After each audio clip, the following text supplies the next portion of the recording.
Gautam Buddha story. एक दिन गौतम बुद्ध अपने शिष्यों के साथ एकदम शांत बैठे हुए थे।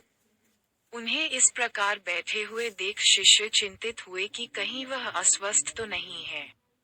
एक शिष्य ने उनसे पूछा कि आज वह मौन क्यों बैठे हैं? क्या शिष्यों से कोई गलती हो गई है? इसी बीच एक अन्य शिष्य ने पूछा कि क्या वह अस्वस्थ हैं? पर बुद्ध मौन रहे। तभी कुछ दूर खड़ा व्यक्ति जोर से चिल्लाया, आज मुझे सभा में बैठने की अनुमति क्यों नहीं दी गई है? बुद्ध आंखें बंद करके ध्यान मग्न हो गए।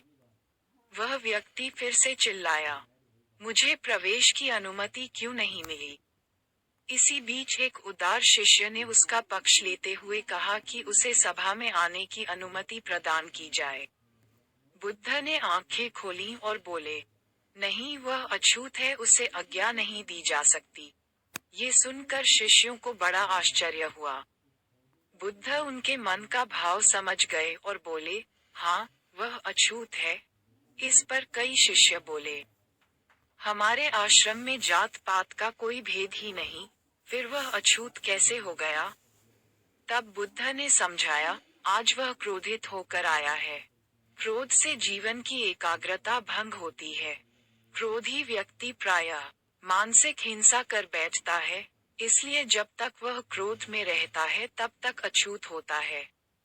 इसलिए उसे कुछ समय एकांत में खड़े रहना चाहिए। क्रोधित शिष्य भी बुद्ध की बातें सुन रहा था। पश्चाताप की अग्नि में तपकर वह समझ चुका था कि अहिंसा ही मनुष्य का महान कर्तव्य व परम धर्म है। वह बुद्ध के चरणों में गिर पड़ा और कभी क्रोध न करने का प्रण लिया।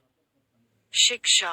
आशय यह है कि क्रोध के कारण व्यक्ति अनर्थ कर बैठता है और पश्चाताप उसे बाद में होता है, जिसका कोई लाभ नहीं मिलता। इसलिए हमें क्रोध नहीं करना चाहिए। असल मायने में क्रोधित व्यक्ति अछूत हो जाता है और उसे अकेला छोड़ देना चाहिए। क्रोध करने से तन, मन और धन तीनों की हानि होती है। क्रोध से ज्यादा हानिकारक कोई और वस्तु नहीं है।